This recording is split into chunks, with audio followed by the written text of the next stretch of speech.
Hi England! The World Cup in Russia is fast approaching, and here from Germany it looks like you all get a bit excited about it. But why? Come on, England! England 5, Germany 1. Holy Who shit. could forget? Gary Lineker's shit in his pants! Yes! That's it! Well, I don't mean to be mean, but just honest. So why do you still get your hopes up? I can see where this chat is going already. I'm slightly concerned. We're going to lose this one, Ed. I'm Benni Kuhlhoff, German football journalist. I have more questions. And so I came onto English turf and invited 2 Englishmen to answer on your behalf. Max Merrill and Ed McCambridge. For the country that invented the game, that has the most powerful league drowning in money, a league you're all so proud of. Who is this? Oh, Gareth. And why is he the coach? Well, he missed a penalty, so that instantly qualifies you for Like England which Englishman didn't duty. miss a penalty? Good point. He makes a good point. But look, we're seeing this, right? This is a proud Englishman. This is the leader of men. This is the man that is going to take us back to World Cup glory. Okay, Right. so Ed, if you're not going to be honest, I will. When he was appointed, I was pretty crushed.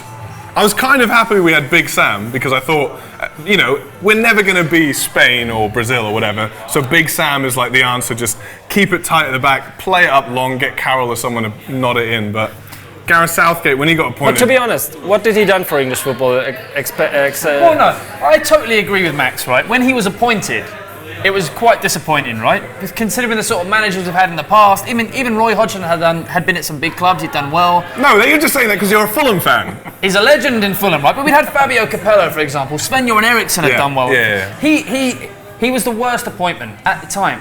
But now I'm feeling better. Well, I think we're kind of going down the Germany route. Jogi Löw hadn't really achieved anything before he took over Germany, and then he won the World Cup. So I think that's maybe where the thinking from the FA bosses Oh yeah, that's was. a nice comparison. Jogi Löw compared to this guy. That's very. You know that all Germans think he's the third Neville. We don't even know his name. But he's never scratched his balls and sniffed them, this man. He has not. Maybe he should do. And that's what you really want in a manager. Will he scratch his balls and sniff them, or will he not? This man, no chance. The problem is Löw did it in a half final, and England won't reach a half final. He's got a point there We'll as well. see. Okay. So in my country, one that produced Oliver Kahn, and currently has Ter Stegen and Manuel Neuer in the ranks, goalkeeper is a position that we have an embarrassment of riches. While you guys have, well... Well, I need to ask the questions. Why don't you have any good keepers?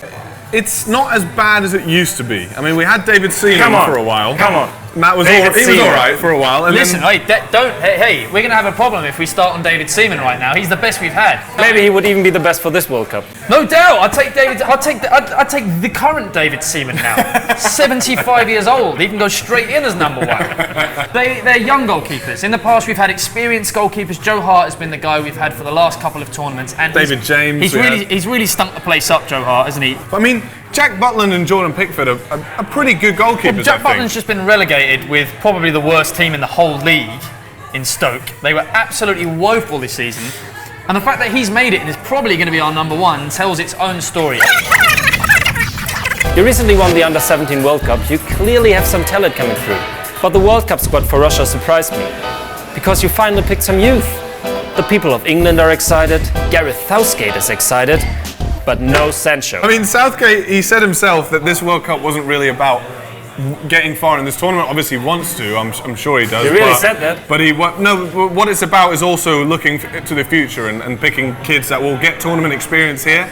I think This is the first time a coach has come out and said that. In England, really. I mean, we're always going to win this World Cup. This is the first time really they've said, yes, we want to win, we'd love to win, but let's have a look at the future instead. I think with Sancho, it's a little early. It would be kind of sort of Walcott-esque. He has torn it up. He has torn it up for Dortmund. Can we just recognise the fact that Jadon Sancho, I mean, we're loving it. We can give as much banter as we want to the English lads about German football. We've just put an English lad in German football and he has torn them a new one. There are some fantastic young English players out there, and I really do think the future's bright. But I mean, there's a few promising youngsters in the squad now. You've got Ruben Loftus-Cheek, people like that. Raheem Sterling, Ruben Loftus-Cheek. Bless you. Yeah, sorry. We've got Trent Alexander-Arnold in the squad, Ruben Loftus-Cheek, Raheem Sterling, Dele Alli, still 22, I think. I mean, these are a lot of them are established names in the Premier League, smashing it for their clubs. Are they better than Mesut Ozil and Thomas Muller's generation when they were young? Yes, they are. Who am I to say? But yes. I mean, Jamie Didn't they all Vardy play is- for Tottenham or Dele Alli, for example? I mean, what did he win in his career so far? I mean, 4th place, that's a trophy. Football's great. not all about trophies. No, it's not. England But- have proved that down the years. Who cares about silverware? Okay. 1966, you beat us. But there's been nothing ever since. Penalty shootouts, red cards, poor performances. So many occasions has the entire country been dragged through the pain of defeat. From London to Manchester and everywhere in between.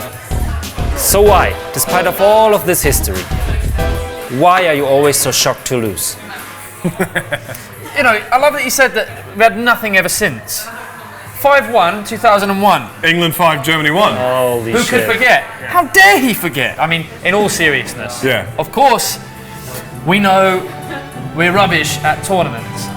But we get excited because we have to get excited. I mean, what's the point? There's no point going to a World Cup and not believe it. You can't deny England, the football culture, the fan culture, the songs. And these are the reasons we get so excited, obviously. The fights. We do have good players. I mean, I know we're a laughingstock for the entire world, but there's no doubting that Wayne Rooney was a fantastic player, and Frank Lampard, and Scholes. Steven Gerrard, and Scholes, and John Terry, and Sol Campbell, and Rio Ashley Ferdinand. Cole. Ryan Giggs. And if only we'd have won with him. But look, we have these incredible players coming through. We always do. Magic players. There's no doubt in it. They just don't play well. This squad is probably the first time in a long time that we haven't had a squad that I would say is in the top 5 teams, because now you've got France, Germany, Spain, Brazil. Yeah, they have better squads than us, but this is all about the future. So we've gone through this history that for most people would be a reason never to believe again. But somehow every 4 years you can set history and evidence aside. Hang up decorations, paint your faces, fill your glasses, clench your fists, shout and scream. This is what amazes me the most. So why every time do you still get your hopes up?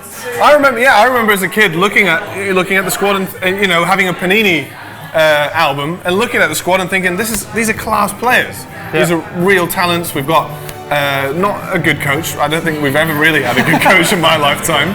I think we sort of trip ourselves up a little bit, but you can't deny that the players that we have or have had in the past justify the belief that at the very least we'll get to the semi-final.